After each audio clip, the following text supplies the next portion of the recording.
모든 교양은 남 얘기죠. 안 물어봐도 알려주는 남 질문. 아날람 39회 방송 2부 시작하겠습니다. 드디어 2016년의 모든 과오랄까요? 과오비랄까요? 터는 탈곡기 타임입니다. 이제 드디어 청취자분들의 질문을 가지고 이야기를 나눠볼 시간이고요. 주로 팟빵 게시판, 그리고 사연 메일, 그리고 SNS를 통해서도 주제로 이렇게 통으로 다루긴 좀 그렇고, 그런데 그냥 단답형으로 우리가 말씀드리기도 좀 이렇게 깊은 질문들, 네. 그런 질문들을 2016년치를 다 모아서 저희가 준비를 해봤습니다. 네, 이 에피소드가 한 회로 한 1시간 분량 하긴 조금 애매하고, 네, 분량이 애매한 질문들. 근데 남이 또 굳이 게시판에 글까지 써주면서 성의 있게 물어보셨는데 무풀보다는 난데. 게다가 그리고 심지어 이게 로그인 이런 거 있잖아. 로그인해서 써야 되는데. 그러니까. 이건 이겁니다 하고 넘어가기에는 답변이 굉장히 주관적으로 긴 네. 약간 짧은 논술 같은 그런 답변을 원하는 그런 질문들. 이 대표님께서 질문을 쭉 취합을 해주셨는데요. 저희는 잠깐 광고 듣고 와서 본격적으로 질문을 털어보도록 하겠습니다. 아로니아진, 당신은 누구죠? 뉴 아로니아진이 출시되었으니 먹는 자마다 피로회복과 심찬 하루를 얻으리로다. 정말 먹는 족족 몸에 좋은 건가요? 어찌하여 마음에 의심이 일어나느냐. 먹거라. 그리하여 건강이 너와 함께할지어다. 내가 야근의 음침한 골짜기로 지날지라도 항산화 효과가 나와 함께 하심이라. 아멘. 국내 최고 합리화, 최다 판매, 평산네이처 뉴 아로니아진. 자, 첫 번째 질문입니다. 이런 질문이 왔었어요. 왜 예술가가 분리되어야 하나? 좀 자세히 이야기해달라. 이런 질문. 일단 더 명징한 이해를 위해서 전제를 좀 손봐야 될 것 같아요. 예술가가 분리되어야 하는 게 아니라 예술가는 원래 분리되어 있다. 저는 요게 이제 전제라고 보고, 그리고 더 구체적으로 가면 분리되어야 하는 게 아니라 이미 분리되어 있는 예술가를 동일시하면 안 된다라고 해야 될 것 같거든요. 네. 예.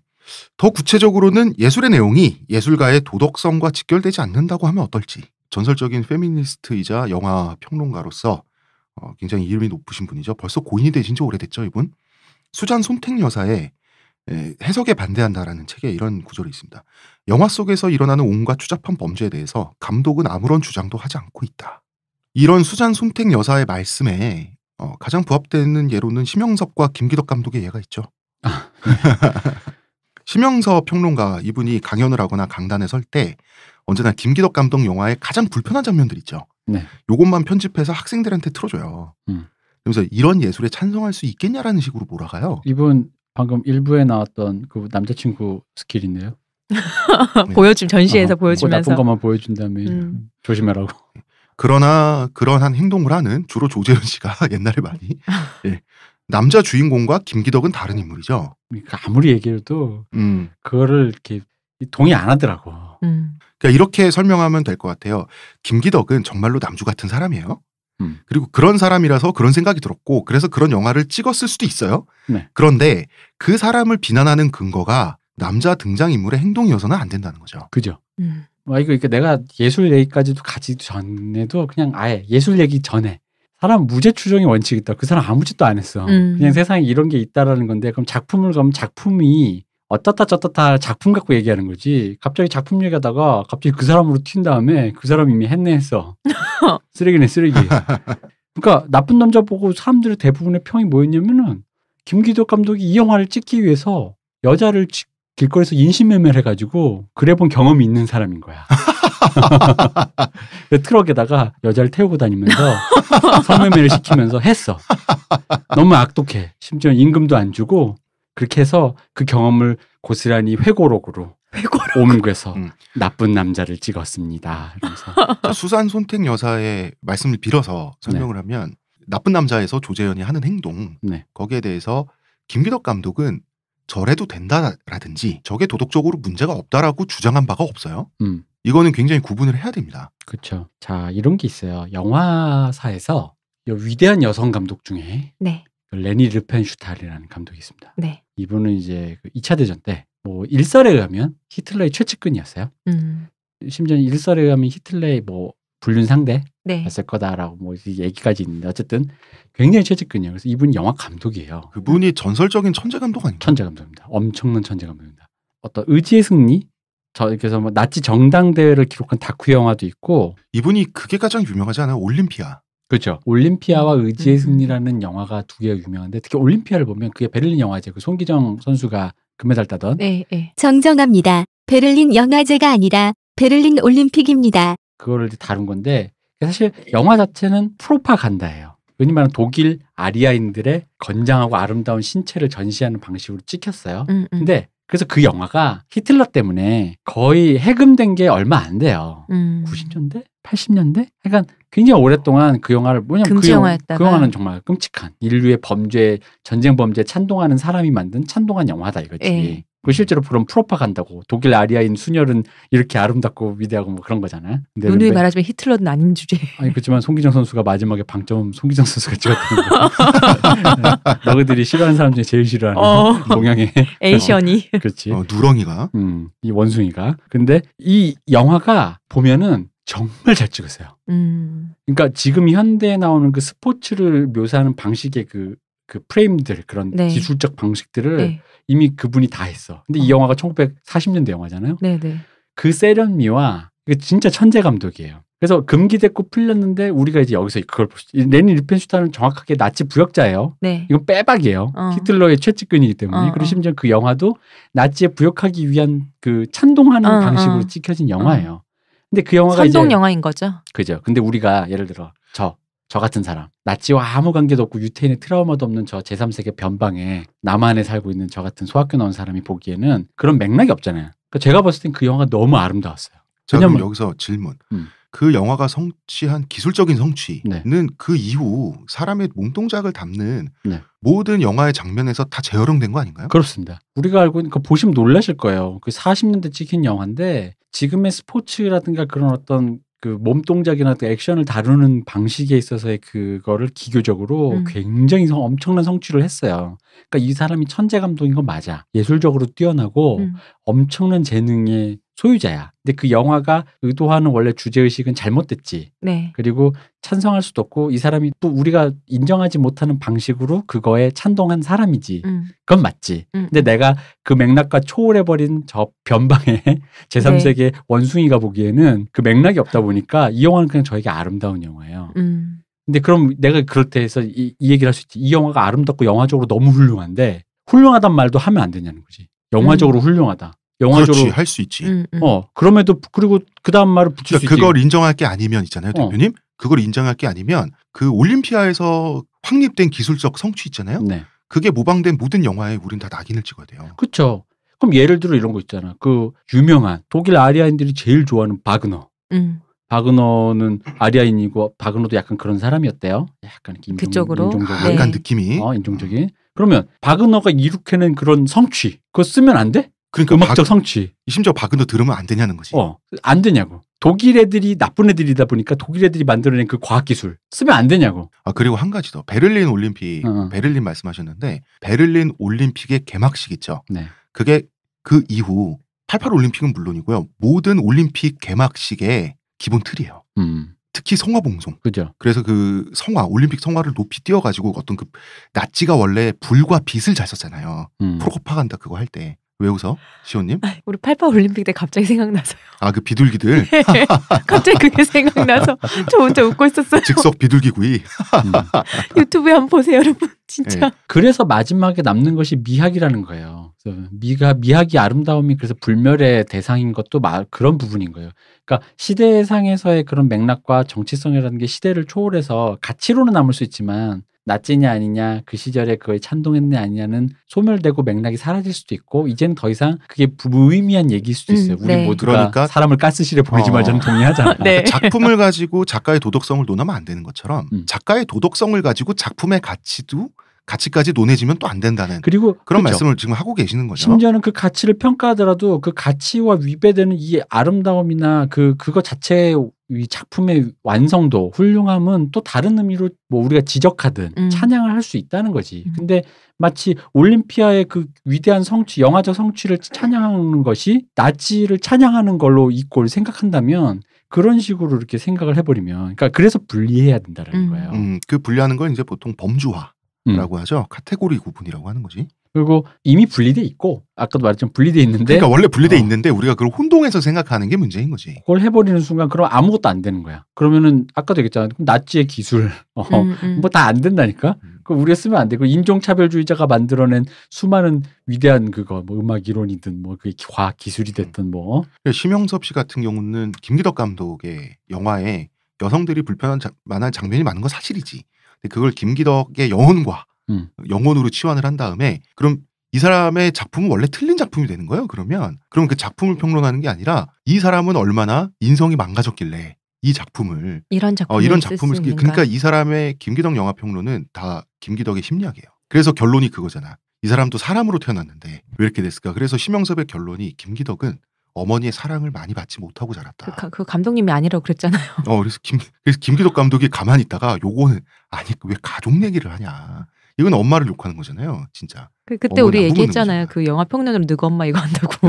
영화 평론으로 늑엄마.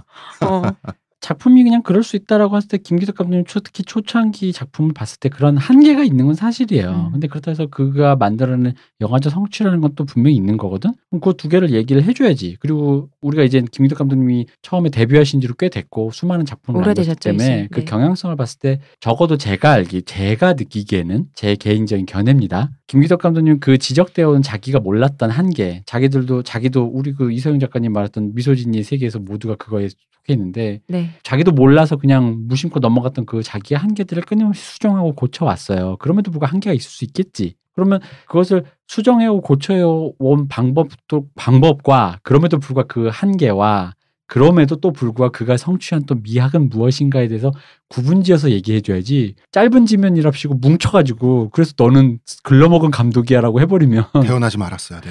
그래서 부모님 안부 묻고 우리는 아무것도 얘기할 수가 없어. 그러면 진짜 우리는 그 어떤 것도 얘기할 수가 없는 거예요. 그 사람을 아까 우리 성매매 얘기처럼 똥탕에 한번 담근 순간 구원의 여지가 없는 거예요. 인간은 구원할 수 없는 존재예요. 그럼 예수님 십자가 왜 올라간 거야? 인간은 애초에 구원할 그게 아담과 이브 때부터 이미 끝났는데 선악과를 먹은 순간부터 그 나중에 태어날 수많은 아들의 딸의 개들은 이미 끝난 거죠. 우리 모두 살인자의 자식이에요.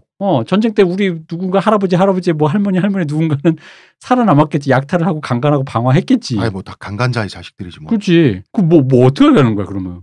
아무것도 다 얘기하지 말자는 거지 그러면. 자 그런데 말이죠. 여기서 질문이 끝나는 게 아니라 이분은 연계해서 질문을 주셨어요. 굉장히 좋은 예를 드셨는데 일본 지브리 스튜디오의 반딧불의 묘라는 애니를 보면서 예술가와 예술품을 어떻게 분리할 수 있는지 혼란스러웠다. 자 반딧불의 묘라는 영화가 가장 애매한 지점을 찌르는 영화거든요. 반딧불의 묘 이게 동부가 우리 국수에서 가장 예민한 애니메이션이죠. 이거. 네. 자 저는 이렇게 생각합니다. 반딧불의 묘 얘기를 하셨으니까 귀향이라는 영화의 경우 우리가 다뤘었죠. 명백히 정치적인 영화죠. 귀향은. 그렇죠. 그리고 명백히 일본에 책임을 묻고 있죠. 그 방식이 우리는 세련되지 못했다라고 좀 비판을 했던 거고요. 그러면은 그런 생각을 가진 사람으로 우리는 감독을 생각할 수밖에 없죠. 아니 그 감독이 그렇게 주장했잖아요. 영화에서. 그리고 일본 극우 영화 또 남자들의 야마토란 영화가 있습니다.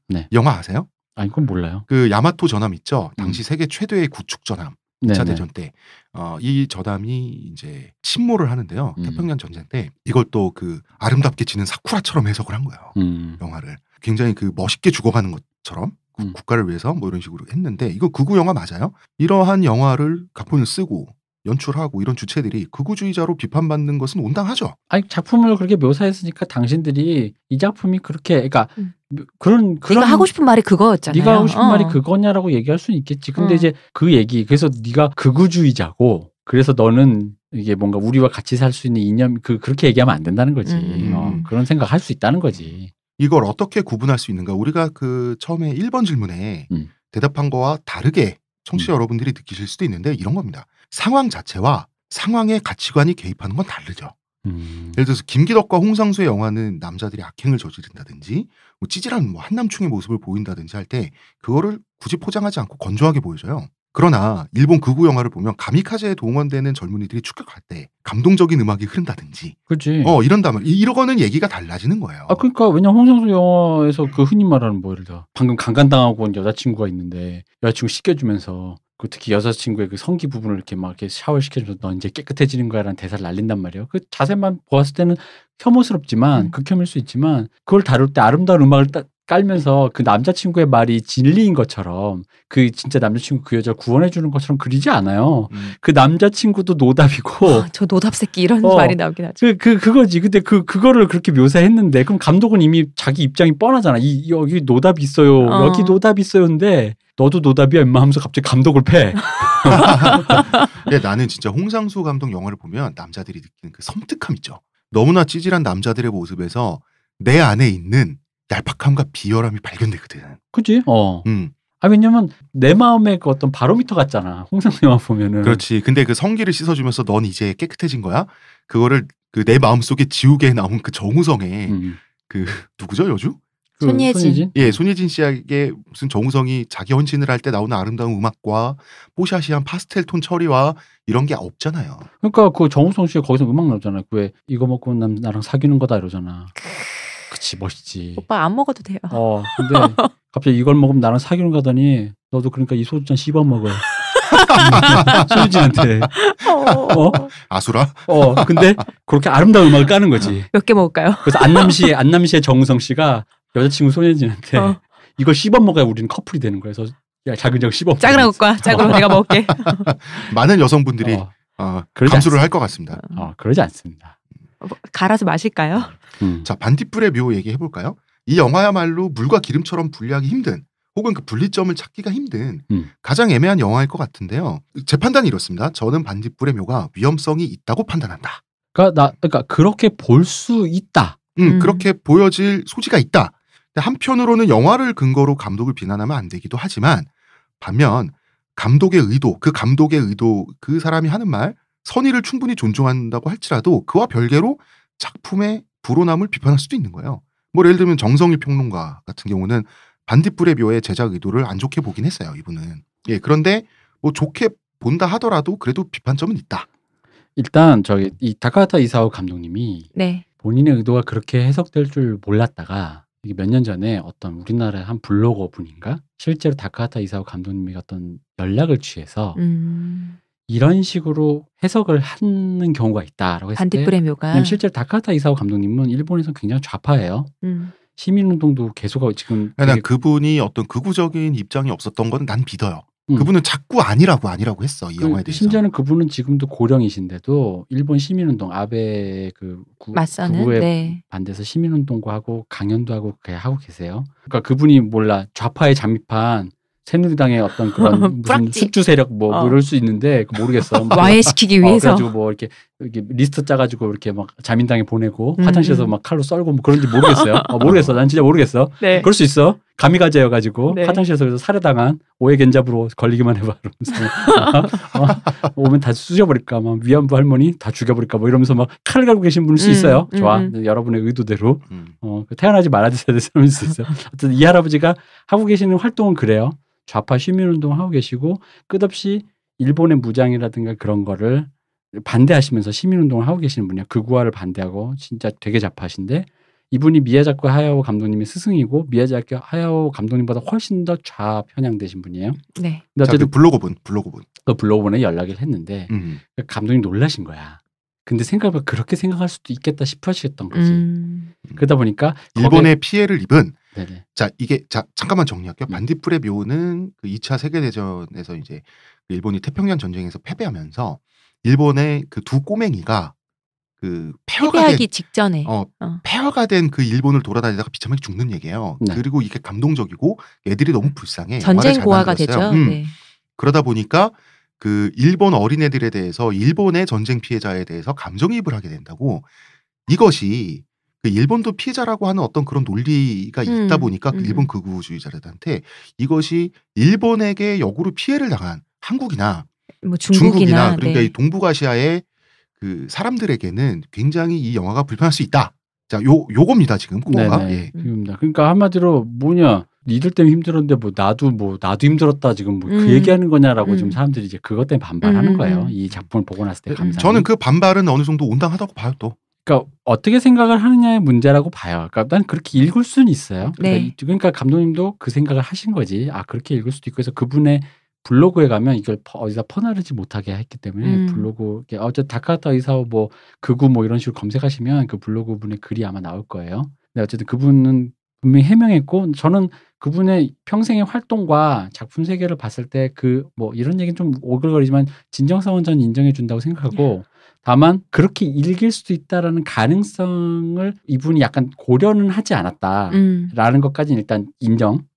그리고 본인도 인정했다는 거죠. 인정. 그리고 그다음 두 번째 문제는 그거지. 이게 이제 국가주의적인 관점에서만 볼 왜냐면 이 영화는 솔직히 말하면 그래 이 영화를 만약에 예를 들어 예술가를 분리해서 만약에 생각해 보자고. 그래서 이 일본 사람이 아니라 어떤 흑인 감독이 만들었다면 여러분은 어떻게 생각할 거냐는 거지. 싫겠죠, 당연히. 근데 나는 솔직히 똑같이? 그러니까 좋게 볼 수 있는 관점을 조금 설명해 보자면 이게 국가 관점, 그러니까 우리 관점을 초월해서 이 박유하 교수의 그 제국의 위안부도 이런 관점이잖아요. 단순히 국가를 넘어서서 그 제국주의, 남성 중심의 그 제국주의와 국가 그 제국 위안부를 다룰 때 있어. 남성 중심의 세계관과 제국주의라는 그 제국주의 세계관, 그 제국주의 세계관은 단순히 일본 한국이 문제가 아니라 왜냐하면 내부에서도 일본에 찬동한 인간들이 있었기 때문에 그 사관을 가진 사람들의 어떤 연합체라고 해야 되나? 그러니까 그 자체를 얘기한 거지. 일본과 한국을 나눠서 얘기할 문제는 그것도 유효하지만 그걸 넘어서서 좀 더 나아가야 될 문제라고 얘기를 했단 말이에요.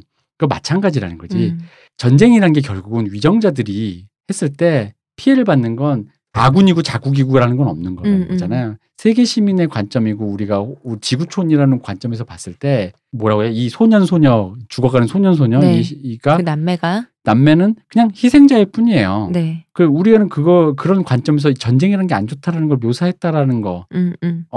거기까지는 우리가 좀 인정해 줄 수 있지 않느냐. 그러니까 그렇게 봐줄 수도 있다. 그렇게 보는 사람이 있다면 예를 들어 그게 마음에 안 드신 분들이라도 그렇게 볼 수도 있겠구나라는 관점은 이해하고 그렇죠. 그럼 그 다음 얘기 아까 우리 했던 얘기 그럼에도 불구하고 이게 피해국 입장에서는 그렇게 볼 소지도 조금 있다. 그러니까 아쉽지만 그런 한계가 있다 정도에서 이 논의를 정리를 해가면서 얘기를 해야 되는데 이게 갑자기 이 얘기를 하다 보면 이게 되게 끓는 기름솥 같잖아요. 이 얘기가 하는 순간 그거 쪽발이 놈들이 만든 나도 피해자야 뭐 이런 식의 얘기야? 이런 식으로 하고 이 얘기에 약간 찬성하는 식으로 또 너무 얘기해버리면은 넌 쪽발이야 뭐 이래버리고 또 너무 또 이거에 찬성하시니까 이 다카타 이사오 감독님의 진정성에 대해서만 얘기하시는 분들은 그렇게 읽을 수도 있다라는 거를 너무 너무 무시하지. 그걸 간과하면 안 돼요. 너무 무지하고 너무 어리석은 사람인 것처럼 취급하는 것도 약간 나는 좀 문제가 있다는 거지. 그게 맞아. 난 동의해.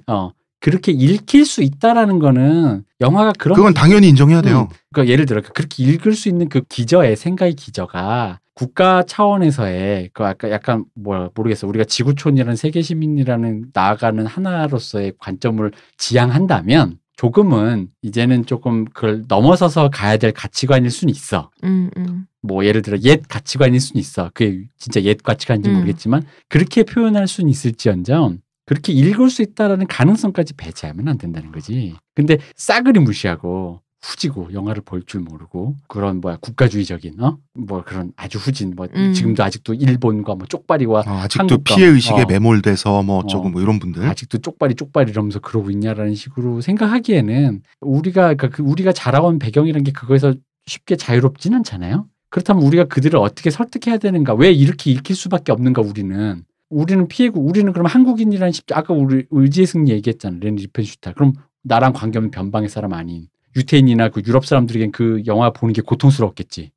그걸 보는 게 아무 상관없어도 막 생각났겠지. 그런 것처럼. 근데 우리는 이걸 극복할 수 없는가? 우리의 미래는 무엇인가? 미학이나 윤리학이나 그런 것이 우리를 대체해 줄 수 있는 것은 어딘가? 그런 걸 우리가 같이 좀 생각을 해봐야지. 대놓고 무시하거나 대놓고 그거를 진영을 나눠서 쪽발이라든가 그건 아니고. 그리고 이제 가장 나쁜 게 상대를 단정하는 거지. 그죠. 상대한테 물어보지도 않고 이 쪽발이 감독 새끼가 할아버지가 이딴 영화 만들어가지고 사람 불편하게 만든다라는 식으로 해서 그 사람한테 물어보면 되잖아요. 그 블로그 분이 물어봤다잖아. 진짜로 그러냐. 근데 그분이 변방에는 무슨 영화 기자도 아닌데. 그렇죠. 그냥 일개 블로거인데. 일개 개인한테 성의 있게 답변했다고. 이 사람 세계적인 감독이에요. 근데 성의 있게 답변을 해왔단 말이죠. 그게 이제 그 사람 수준인 거지. 그렇죠.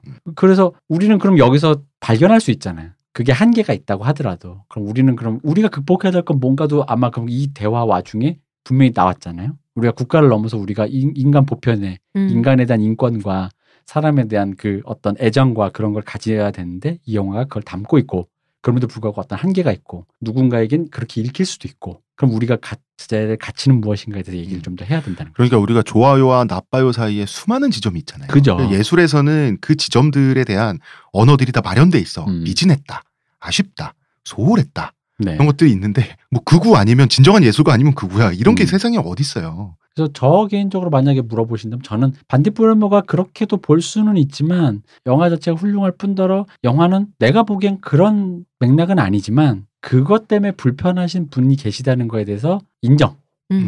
할 수 있다. 저도 비슷해요. 비판의 소지가 있는 잘 만든 영화 정도로 저는 생각을 하거든요. 자, 그리고 이 질문과 같은 분이 또 질문을 하셨어요. 영화 부산행을 다뤄달라. 영화 매니아야. 영화에 관심이 많으십니다. 자, 일단 부산행 얘기를 해보면 우리 셋 다 부산행을 봤죠. 네. 네, 저 뭐 재밌게 봤습니다. 그런데 제가 재밌네 정도였거든요. 저는 영화 잘 봤다 정도였는데 저의 개인적인 관전평보다 해외의 평이 훨씬 높고 열광적이어서 전 좀 놀랐어요. 어떤 맥락이죠, 대표님? 이게 아무래도 일단 좀비물이 보통은 되게 자본주의를 보통 보편적으로 자본주의를 메타포를 갖고 있어요. 그러다 보니까 보통 농성물이에요. 원래는. 그래서 주로 자본주의를 상징하는 그런 마트나 쇼핑몰 아무래도 그 자원이 필요하니까 농성을 하려면 먹어야 되거나 뭐 해야 되니까. 그리고 항상 또 엑소더스 할 때는 봉고차 같은 거예요. 그렇죠. 가지고. 그러니까 즉 자본주의를 상징하는 어떤 그런 물자나 재화가 있는 그런 곳에 몰려서 농성을 하는 사람들을 그래서 그 사람들의 그 이기심 같은 거, 인간계의 이기심 같은 걸 다루는 영화잖아요. 근데 이제 일단 부산행은 새벽의 저주 이후로 나온 그 스피드한 좀비물의 그 유행 경향의 최신판이라고 볼 수가 있죠. 일단 스테이지가 나눠져 있고, 네, 그렇죠. 움직이는 한 판 클리어하면 또 있고 이렇게. 왜냐하면 이게 어쨌든 이것도 일종의 밀실이긴 한데 밀실이지만 굉장히 스펙타클하고 스테이지가 있는 굉장히 한국식의 빠르게 같은 느낌으로 일단 전개된 게 신선했겠죠. 좀비물이라는 이 장르물에서 장르물을 잘 다뤘다. 그렇죠. 그런 식으로 이제 해외 평은 우리가 이해할 수 있다. 그거 하나. 그리고 플러스 또 하나는 이게 우리에겐 굉장히 익숙한 마지막에 눈물 쏙 빼는 심파로 가는 가족물이잖아. 가장이 희생하면서 끝나는 심파잖아요. 근데 한국 사람에게는 이제 이게 약간 이걸 싫어하시는 분들은 또 좀비물마저도 이러냐. 내 말이 뭐 이런 건데 외국인이 보기에는 이게 아마 신선했을 거예요. 왜냐면은 옛날 90년대 홍콩 누아르도 비슷한 맥락이었거든요. 왠지 남자들이 갱스터인데 뭐가 이렇게 보고 나면 뜨거운 거야, 내 마음이. 이 마음. 그래서 90년대 웃겼던 게 그 서양 평론가들 이 뜨거움의 정체를 잘 모르잖아요. 그래서 동성애 물로 갔어요. 그게 남성끼리 동성애를 읽었는데 그나마 쿠엔틴 타란티노 정도는 그게 뭔지 좀 알았던 것 같은데 그분은 이제 그런 특히나 홍콩이나 일본의 그 무협의 뭐 이런 류의 그런 거를 많이 보시다 심취하신 보니까 분이라 동양 사람들이 흔히 말하는 하긴 그 양반이 무협 덕이잖아. 무협 쪽의 매니아라잖아. 의리, 뭐 우정, 뭐 복수 이런 거에 대해서 약간 그런 정서를 좀 더 잘 알고 계시는데 외국 관객이 처음 보면 당최 이해가 안 된다 그러더라고요. 저도 물어봤거든요. 이게 이해가 안 되냐. 진짜. 아니 나랑 가까웠던 사람이 이렇게 죽어서 이런 슬프고 해서 복수를 하겠다. 그러니까 그건 이해하는데 뭔가 영화가 전반적으로 좀 이렇게 핫하다 이거. 뜨겁다 이거. 그 감성이 굉장히 뭔가 처절하고 굳이 저렇게까지. 그럼 이렇게 해석할 수 있는 건가요? 부산행은 그 좀비물이라는 원래 서양에서 만들어진 장르와 한국적인 가족 심파 이것의 조합이 장르의 재발견으로서 외국 관객들을 열광하게 했을 수 있다. 그렇죠. 신선했다. 그들에게는. 왜냐면 요게 그 부산행과 함께 올해일 거예요. 올해 이제 일본에서 그러니까 동양 아시아에서 좀비물이 2개가 나온 거예요. 이게 뭐냐면 I am a hero라고 일본 영화가 있어요. 그 원작 만화죠, 원래. 만화는 굉장히 훌륭합니다. 만화 전 되게 재밌게 보고 있습니다. 아직 안 끝났잖아요, 지금. 한참 시장이잖아요. 만화가 엄청 훌륭해요. 엄청 훌륭한데 영화는 또 영화가 나쁘진 않았어요. 왜냐면 이게 흔히 말하는 일본 영화가 만화를 영화로 옮길 때 영화는 영화로서의 흔히 말하는 영화가 영화로서 보이게 되는 핍진성이라고 하는 그러니까 영화에 몰입하게 되는 그 세계로 들어갈 수 있게 만드는 실제 세계 그러니까 실제 배우들이 구현하니까 그러니까 영화적으로 시네마틱하게 재구성되고 재조정돼야 되는데 현실적으로 구현했는데 만화를 보이게 되는 만화에 가깝게 최대한 시온님 만화를 복붙하려 그러잖아요. 그러니까 아니 영화가 가질 수 있는 리얼리티를 통해서 그 어떤 만화가 가졌던 맥락들을 가져와 줘야지 영화로서 또 볼만한 건데 그냥 만화를 복붙 달라는 살아있는 거지. 사람이 한다는 거 외에는. 근데 최근에 이제 많이 좋아졌어요. 제가 봤을 때는 기생수 영화판도 그렇고 이제 본인들도 어떤 이게 좀 이 방향이 아니다라는 걸 그렇죠. 느껴가는 것 같아. 근데 이제 I am a hero가 저는 봤는데 솔직히 말하면 조금 이게 이제 긴 얘기를 줄이다 보니까 이게 제 기준에서는 이 감독은 굉장히 유능한 감독이거든요. 근데 제 기준에서는 좀 별로였어요. 왜냐면은 I am a hero의 걸작인 이유는 I am a hero 앞에 초반에 1, 2권이 정말 압도적이에요. 압도적이야. 왜냐면은 동거를 하는 그 가난한 연인이었던 여자친구와 근데 여자친구가 먼저 좀비가 되면서 그 여자친구를 어떻게 할 수가 없어가지고 진짜 눈물 나요. 좀비 특히나 여기서 그리는 좀비는 우리가 영화에서 보는 좀비가 더 끔찍하게 그려놓거든. 그런데도 불구하고 눈물 나요 진짜. 좀비가 된 여자친구가 막 이렇게 자기한테 막 다가오는데 그 여자친구가 뭐 어떻게 스포니까 얘기해 줄 수는 없지만 눈물 나거든요. 근데 그 감정선을 한번 1, 2권에서 쳤기 때문에 그 바닥에서부터 그 이후의 전개가 그 감정을 타고 가요. 왜냐면 그럼에도 불구하고 내가 나중 중간에 만난 여고생이 있어. 여고생을 지켜야 되는데 알잖아. 이게 또 여고생 교복 입고 하면 좀 약간 좀 그렇잖아. 사람의 그 얄팍한 마음이 있잖아. 내가 좀 전에 여자친구 그 때문에 눈물 흘리면서 그런데 그 자기의 그 얄팍한 마음, 그 찌질한 마음, 근데 그 마음 속에서 어쨌든 어른으로서 남자로서 어쨌든 성인 남자로서 이 애를 지켜야 된다라는 그 마음, 근데도 불구하고 자기가 또 별로 이렇게 무력이 뛰어난 사람이 아니야. 그냥 그 복합성이 다 드러나거든요. 네. 그 사람의 얄팍함, 숭고함, 그쵸. 영웅성. 그래서 마지막 그 제목 I am a hero가 맞아. 그래서 엄청난 울림이 생겨요. 이 남자가 나는 전설이다처럼. 아니 그러니까 그 수많은 결함과 찌질함과 비겁함, 겁쟁이 그거에도 불구하고 결국 이 사람이 마지막에 하는 한 가지 선택에 의해서 히어로냐 아니냐가 갈라진다는 거지. 그거 굉장히 감동적이에요. 네. 근데 그 어떻게 히어로가 됐느냐는 그 감정의 바닥을 영화가 살짝 누라 그래요. 영화에 나오는 여자친구는 만화책에 나온 여자친구보다 조금 내가 보기에는 별로 비호감이었어. 왜냐면 현실에 나온 여자친구는 남자친구를 응원하면서도 이대로 나이 먹다가 우리 서로 가난한데 이렇게 결혼이나 할 수 있을까? 속으로 그런 너랑 결혼해서 뭐 할까? 하지만 어떡할까? 그것도 응원할게 이러면서 막 이런 여자친구인데 영화에서는 여자친구가 너 언제 데뷔할 거야? 이러면서 막 계속 빽빽 소리만 지르는 여자인 거야. 너 이럴 식으로 하면 헤어져 막 이런 거 있잖아. 그러다 보니까 애틋하지가 않아. 왜냐면 나중에 그 감정선이 안 생기잖아요. 왜냐면 만화에서는 어땠냐면은 여자친구가 옛날에 사귀었던 남자친구가 있는데 그 남자는 이미 데뷔한 만화가예요. 원래 아이엠 히어로 주인공이 만화가입니다. 데뷔는 했는데 이제 유명하지 않은 만화가예요. 근데 그래서 이제 어시로 밥벌이를 하고 있죠. 네. 근데 그 자기가 사귀는 그 옛날에 사귀었던 남자친구는 엄청 유명한 거야. 그러다 보니까 질투나잖아, 솔직히. 근데 또 이 여자친구도 만화가다 보니까 조언도 듣고 그래. 왠지 이게 짜증나서 질투할까 말까 막 이러고 왔는데 내 처지가 현실이니까 대놓고 질투도 못해. 나중에 보면 여자친구가 좀비가 돼 있는데 잠깐 짜증내고 이렇게 그랬는데 좀비가 돼 있을 때 나중에 보면은 자기 책은 이렇게 책꽂이에 잘 꽂아놓고 그 남자친구 옛날 책 그 사람의 책은 갖다 버리려고 쌓아놓은 거야. 그래놓고 버리지도 못하고 좀비가 돼버린 거야. 근데 그런 책장에 책 꽂혀 있는 그런 모습 때문에 그 애틋함이 막 폭발해요. 근데 만화에 그런 거서 여자친구가 빽빽대고 언제 영화에서는 영화에서는 그렇지. 어디 여기 호감이 있고. 그 방금 말씀하신 여자친구가 좀비로 변한 여자친구로부터 도망가는 그 모습이 정말 집착적으로 정말 길게 그렸어요. 그게 핵심이기 때문에 원작자는. 왠지 아까 안 봤지만 아이엠 히어로의 그 남자 주인공을 위한 노래 같다. GD의 루저가 아닌가.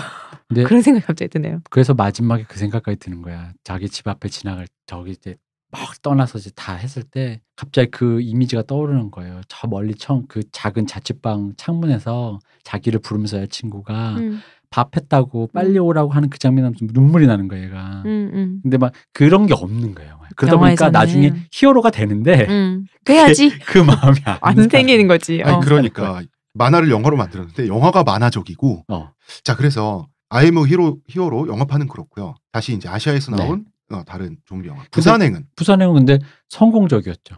어쨌든 간에 잘 찍었더라고요. 지향하는 바는 정확했잖아요. 명확했잖아요. 영화가 그리고 수습도 잘 됐고 전개도 잘 됐고. 뭐 다 좋았어요, 진짜. 지향하는 바도 정확했고 다만 저는 이제 부산행을 보면 좀 아쉬운 거는 연성호 감독이 애니메이션 감독이다 보니까. 네, 맞아. 첫 그 연출작이시잖아요. 이 영화로는 실사 영화로는 첫 실사 데뷔작이다 보니까 제 생각에는 이건 제 생각입니다. 애니메이션에서 보여주는 어떤 대사나 어떤 표현 방식은 그림이기 때문에 애니메이션이기 때문에 특별한 경우가 좀 있어요.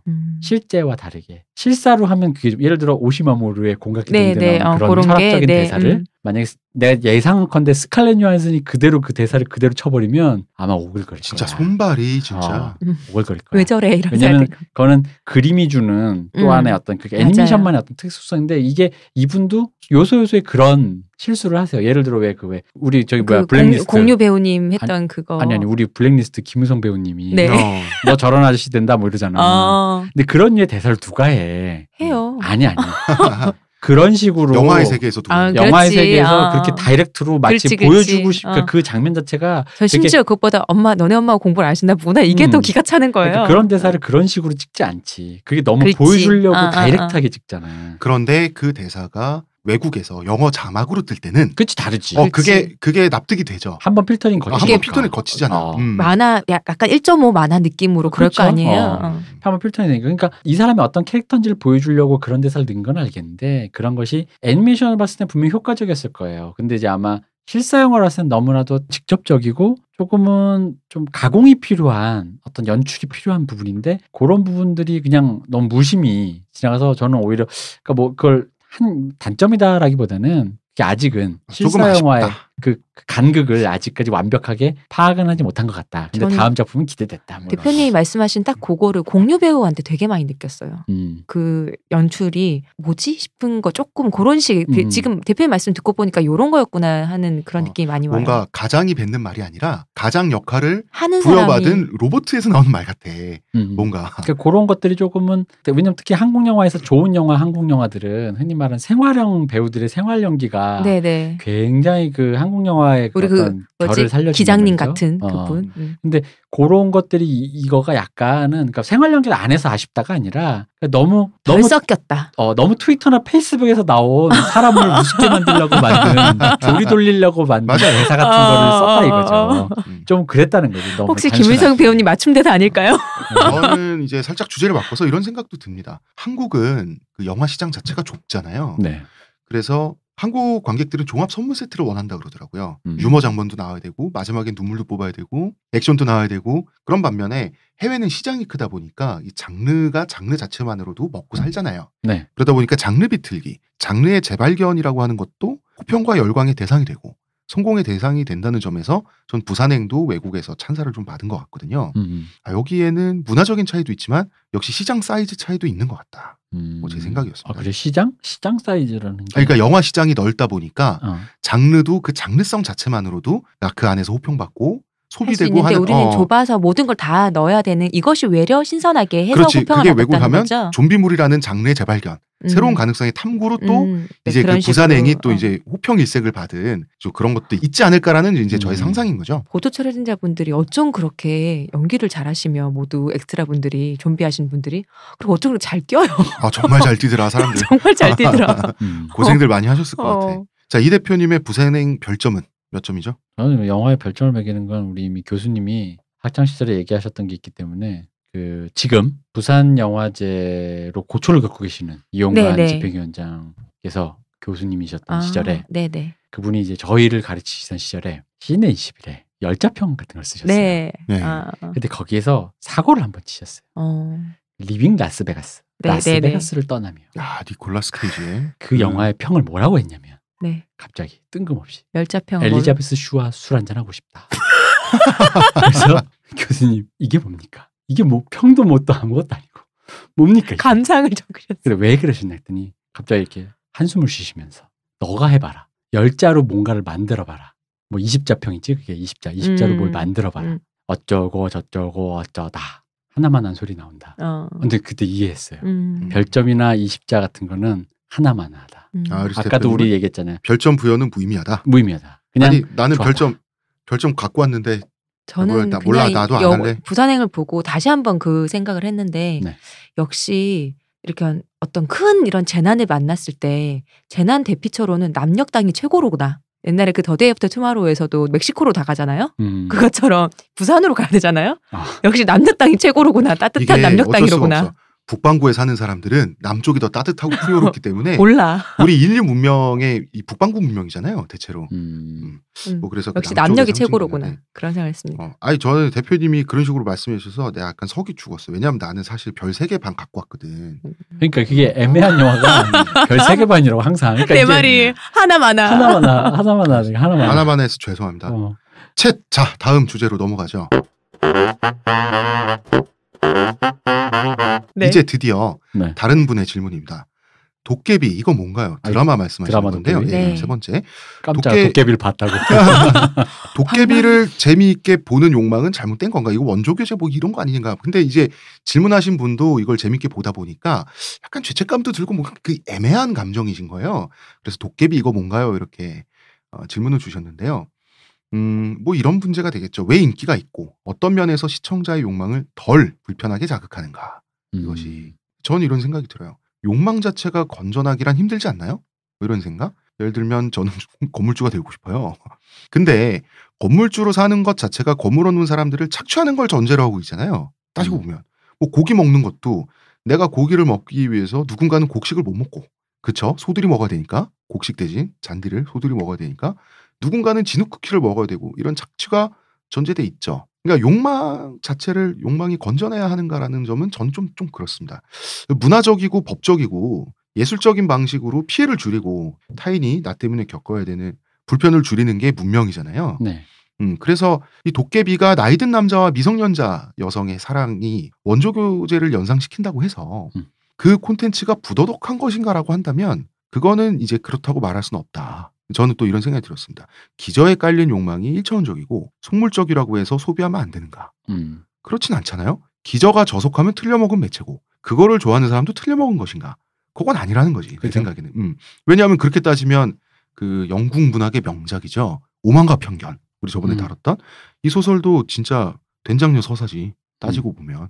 그렇지만 그 작품 명작이 맞잖아요. 그러니까 이거는 3가지로 이것도 사심이를 떠야 돼요. 네. 뭐가 있냐면 봐봐요. 우리 일식 조리장 이동규 대표님. 전체적인 경향과 경향 안의 개별성. 예를 들어 여성을 된장녀라고 말하면 안 되지만 된장녀가 있을 수 있겠지. 남자 중에 모든 남자를 한남충이라고 욕하면 안 되면 한남충이 있겠지. 그 한남충이 개별 한남충과 개별 된장녀와 여성이라는 집단과 일반화로 해서는 안 되는 거죠. 네. 그리고 그럼 만약에 내가 된장녀를 만났을 때, 김치녀를 만났을 때, 꽃뱀을 만났을 때, 한남충을 만났을 때, 유영철을 만났을 때 그걸 바라보는 나. 여기서 보면 이거죠. 자, 원조교제라고 했어요. 일단 도깨비로 보면 이제 김고은 배우랑 고등학생으로 나오고요. 네. 고등학생으로 나오고 근데 이제 가난하고 갈 데가 없고 착취만 당해요. 그러다 보니까 갑자기 도깨비라고 나오는 공유가 굉장히 중년 남성의 기득권 남성이에요. 900살도 넘고 막. 이게 키다리 아저씨 판타지죠. 그죠? 간단히 말해서. 네. 기다려 하시고 그냥 이제 재벌이야. 재벌 2세 변형판이지 뭐. 그냥 전혀 신데렐라 스토리지 뭐. 근데 이제 그런데 또 하필이면 여주는 미성년자고. 뭐 이런 거지. 그리고 이제 이럴 순 있지. 자, 둘은 사랑하잖아 지금. 그리고 정당화되는 그 소재가 그거 아닌가요? 그 도깨비 원래 신부로 정해져 있었다는 그걸로 이제 좀 정당화를 시키려고 그러니까 나오는 소재가 그건 거죠. 여러 가지 이제 그 40살이면 문제가 생기죠. 900살이면 아예 넘어버리기 때문에. 그러니까요. 그 설정 잘 피해갔지 뭐. 뭐 칼을 뽑는 누구가 뭐 얘다 뭐 이런 식으로 설정을 해버렸잖아요. 그리고 900년 전에는 미성년자가 아니지 그 나이가. 뭐 이런 식으로 다 꽈놨잖아 기술적으로. 그러니까 그래서 경향 우리가 어떤 이런 신데렐라 스토리. 뭐 예를 들어 뭐 미성년자 원조교제 그런 거에 대해서 문화적으로 막 이렇게 막 나와서 뭐 그걸 긍정하는지도 모르겠고 다 나름대로 피해가요. 피해가지. 그런데도 불구하고 뭐 100번 양보해서 도깨비가 미성년자랑 돈 많은 남자들은 미성년자랑 연애라는 적극 권하는 영화다. 아니, 드라마다 칩시다. 네. 그런 경향이 있다라는 거와 개별성. 그 도깨비랑 개별 드라마의 설정이 아까도 말했지만 다 피해가고 있잖아요. 그거 사실 여러분이 말한 원조교제 아니에요. 그리고 아까 미성년자라고 하더라도 둘이 서로 합의하에 하는 성관계나 어떤 관계라면 이거 원조교제 아니잖아. 누구 왜 자꾸 원조교제라고 해? 원조교제 아닌데. 그게 연상되는 점이 불편한 거죠. 그렇지. 그러니까. 그게 연상되는 드라마를 내가 즐기고 있다는 점이 뭐 죄책감을 느껴야 되는 건지 말아야 되는 거지 이런 고민점이라는 거지. 이 개별 드라마와 이런 류의 경향성, 예를 들어 뭐 그런 드라마들이 창궐한다. 그리고 개별성. 근데 아까도 욕망 건전하지 않다고 했지만 욕망이 뭐 건전하다 안 하다 이를 같이 판단을 넘어서서 그걸 내가 어떻게 보느냐에 대한 내가 이거 어떤 비판적 거리를 두느냐 다른 문제라는 거지. 그러니까 포르노 아까 얘기했지 포르노를 보는데 포르노를 보면서 포르노에 또 여러 장르가 있잖아요. 되게 폭력적인 장르도 있고 막 근데 그걸 보고 그걸 긍정하냐는 거지. 어떤 동인지 만화에서 만화인데 2D 그림이다 보니까 되게 폭력적이야. 막 강간물도 있고 막 그런데 그걸 보고 자극을 받아. 그래서 그걸 보고 뭐 어떤 성적인 자극 때문에 뭐 즐거웠다고 해서 그거에 동의하느냐? 성적이 흥분하는 것과 그래 역시 강간이 최고지 이러진 않는 거잖아요. 내가 그런 판타지가 있을 수 있지만 그걸 실제로 구현할 수도 없고 해서도 안 되기 때문에 그런 어떤 2D라든가 그런 걸 구현된 걸 통해서 내가 그냥 대리 만족을 하지만 그렇다고 해서 내가 그걸 비판적으로 이거를 그 실제로 하면 안 되지라는 걸 그 거리감 유지한다면 상관없다라는 거죠. 그렇기 때문에 매체에서 이런 미디어 특히 쾌락을 주는 이런 류의 매체들은 그런 거에 봉사하는 거잖아요. 복무하는 그게 포르노의 거잖아요. 기능이죠. 예. 그리고 도깨비를 포르노라고 하면 문제가 되나요? 그러니까. 포르노일 수도 있는 거잖아, 도깨비. 아니 포르노지. 아니 솔직히 저는 솔직히 말하면 도깨비 포르노지. 이거 우리가 누누이 얘기하는 저기 뭐야 이거 신데렐라 컴플렉스 뭐 그런 류의 판타지를 자극하는 거잖아요. 김홍수 작가도 있었던 상속자. 이게 도깨 공유가 이민호 상속자의 이민호였고 변주였잖아요. 외국에 호텔 갖고 있고. 다 그 변주인데. 그래서 사랑하는 거죠. 이게 뭐 미성년자라서 게다가 미성년자가 걔가 뭐 지금 뭐 공유가 나타나가지고 너 교제 한번 해볼래? 이러면서 아직 돈도 많고. 근데 이제 키다리 아저씨 판타지가 현실에서 구체화되면 원조 교제 형태일 가능성이 높긴 하죠.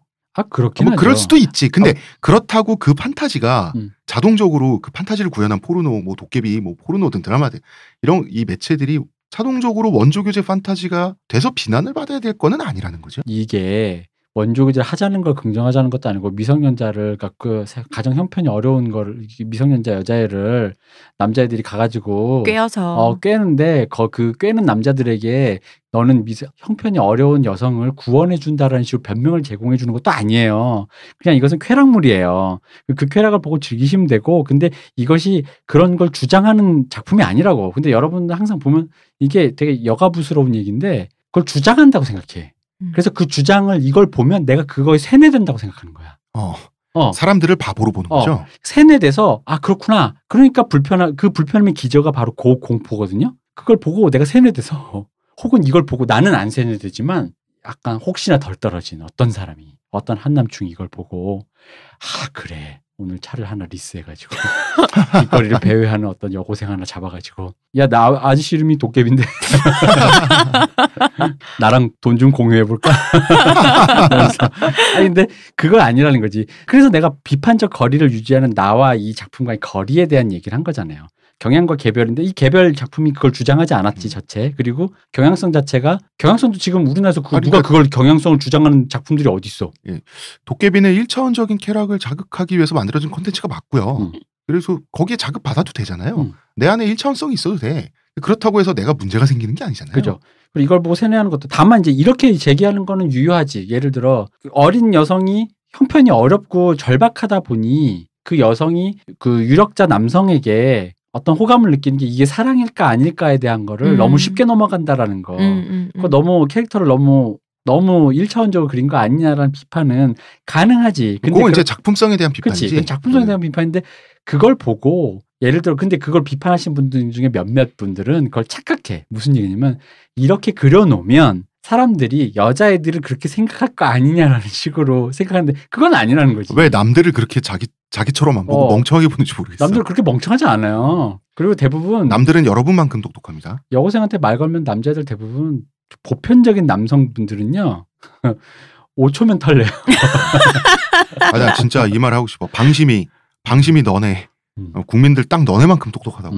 5초면 털립니다. 대부분 김고은처럼 이렇게 배우가 연기하는 이 여주인공처럼 순순하게 나오지 않아요. 죽을래?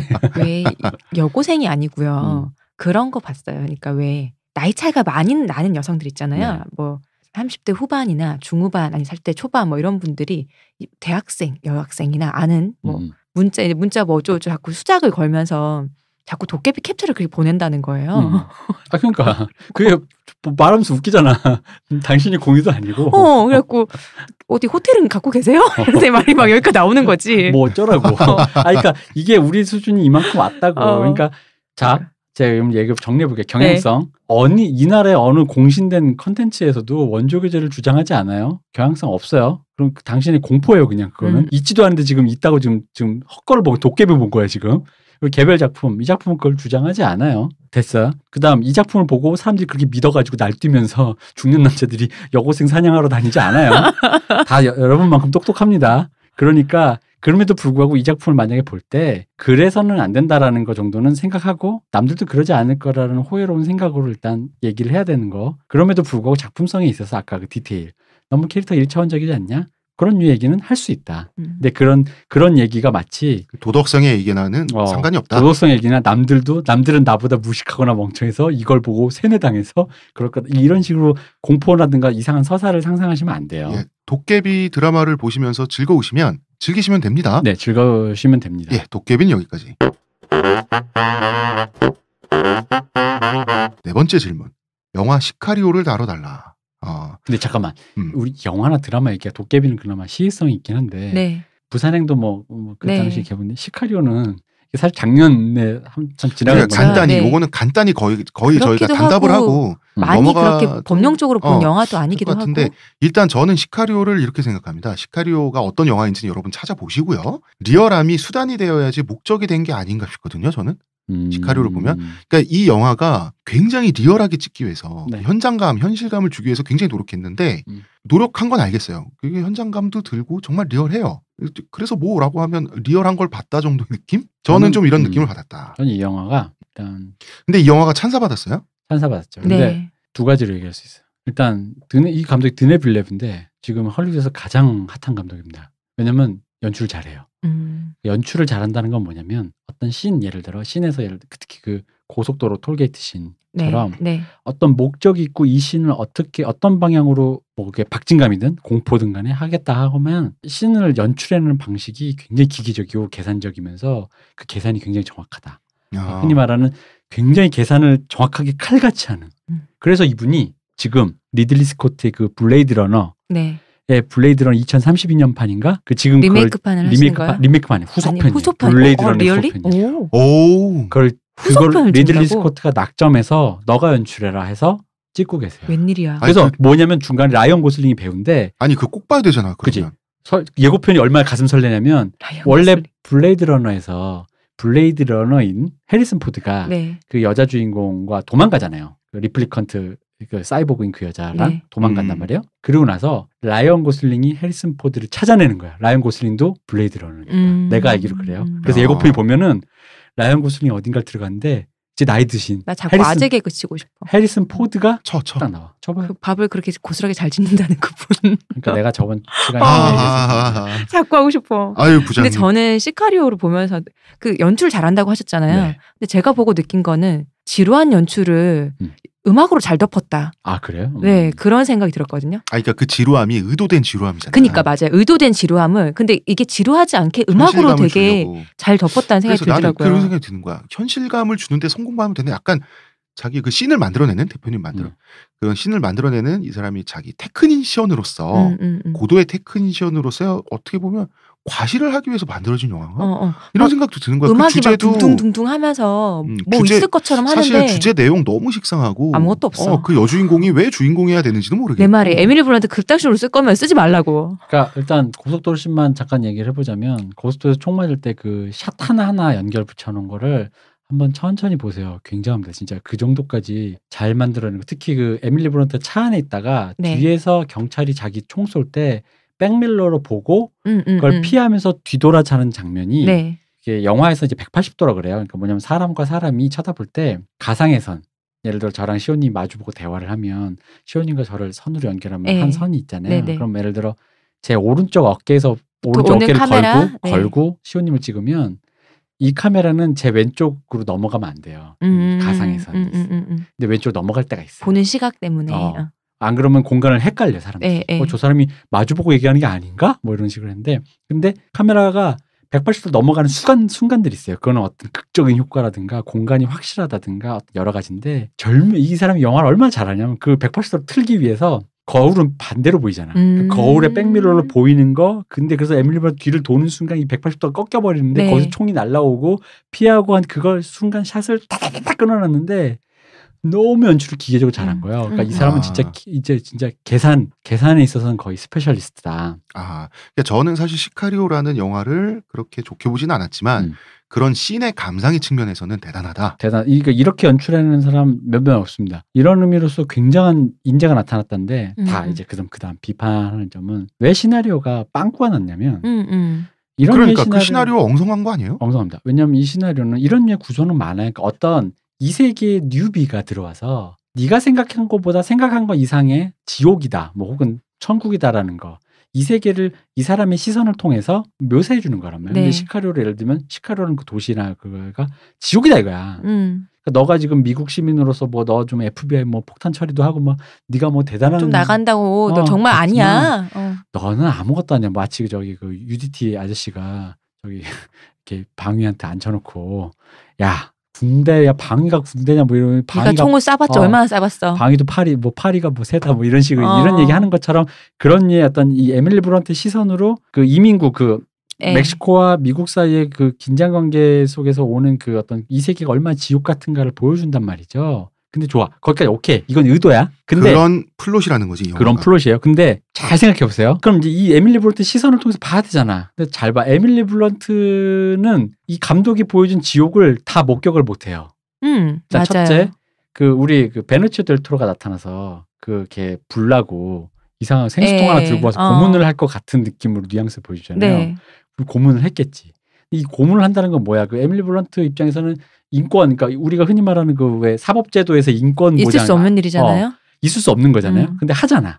고문을 하는데 그 순간 에밀리 블런트는 그 고문실이 없어요. 고문 못 봐요. 있잖아요. 그 고문을 보는 건 우리 시선이에요. 그럼 에밀리 블런트가 주인공일 필요가 없어요 일단. 그죠? 그 베네치오 델 토로 하면 되지. 그러니까 아니 그리고 심지어 베네치오 델 토로 영화인 것 같아요. 물론 아니 그러니까 에밀리 블런트가 안 하면 그 충격 효과가 없지. 에밀리 블런트 시선을 빌어야 되는데 정작 에밀리 블런트가 못 봐. 난 이제 그런 거야. 대표님 말씀하신 이런 부분인데 보던가 참여하던가. 그러니까 뭐 차라리 그럼 이런 플롯이 돼야 되지 않아요? 괴물과 싸우다가 괴물이 된다던가. 괴물을 닮아간다던가. 아니면 그 또 다른 형태의 괴물이 돼서 그 굉장히 부자연스러운 방법으로 그 세계와 다시 떨궈져 나가는 그런 비극으로 완성된다든가. 근데 에밀리 블런트는 진짜 말하자면 비극에서 유리돼 있다니까. 괴물을 잡으러 데려와 놓고는 제3자로 그냥 둬요 계속. 그리고 뒤에 보세요. 그 저기 뭐야 베네치오 델 토로 자기 개인적 복수를 하려고 마약왕을 죽이는데 그 죽인 점이 끔찍한 게 부인과 애들까지 다 죽여버리잖아요. 네. 근데 그 죽이는 건 이 사람도 개인적인 복수심과 그것 때문에 이 마약왕들과 씨를 말려버린다라는 제가 좋아하는 씨를 말려버린다는 의미로서 가족을 몰살시키는데 그러면 그거를 에밀리 블런트가 원래 이 의도대로라면 에밀리 블런트가 거기에 참가해서 말려야 됨에도 불구하고 그럼에도 불구하고 이 사람이 죽일 수밖에 없는 상황 때 말리지 못하는 나도 뭐 지옥의 일원이 되었구나라는 식으로 만들어야 되는데 죽이고 난 그를 죽이든가 차라리. 근데 에밀리 블런트 그 전에 베네치오 델 토로 배 맞아가지고 거기 보지도 못하잖아. 그러니까 정작 중요한 그 여러분이 말하는 에밀리 블런트가 목격한 지옥은요 처음 들어갈 때 그 다리 위에 있는 시체 매달려 있는 거 정도밖에 없어요. 네.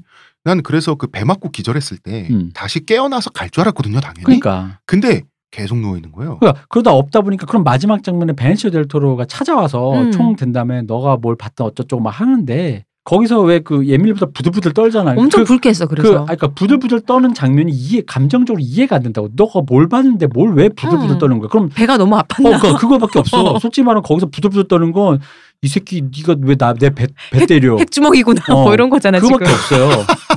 그러니까 영화가 그런 의미로 또 때리면 안 돼. 설계가 잘못됐다는 거지. 다음에 배 아니고 딴 데 때리면 어떡해? 뭐 이런 거잖아. 들었어요. 이 감독이 자기가 얼만큼 리얼한 씬을 잘 만드는지를 과시하고 말하자면 그 오디션을 보기 위해서 전 세계를 대상으로 관객을 소모한 거 아닌가?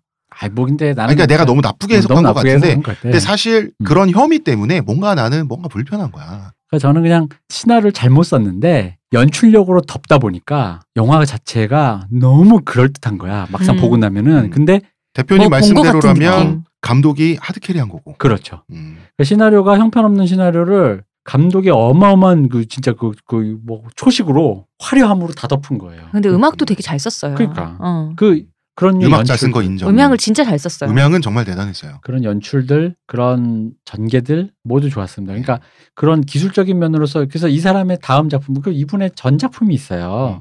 그러니까 뭐 이렇게 정리하면 찾아보시면 되겠네요. 좋을 거예요. 이런 류의 어떤 그 지적이고 굉장히 뭐랄까 이런 연출 계산된 연출에 의한 어떤 영화 자체는 엉성하지만 그 영화에 투입된 연출력은 엄청나다. 영화의 만듦새는 훌륭하다. 네, 요렇게. 그러니까 똥을 줬는데 칼에 만들어 왔다. 좋습니다. 자, 그러면 시카리오 얘기는 여기까지 하고요. 뭐 일단 하나만 더 하면 시카리오 이전작인 에너미라는 작품이 있습니다. 이 영화가 그 여러분들 되게 좋아하시는 그 배우 누구야? 저기 그분 제이크 질레날리 나와요. 그리고 이게 그 주제 사람하고라는 그 소설가 있잖아요. 네. 그분 누구야? 눈먼자들 도시. 네. 그 원작이에요.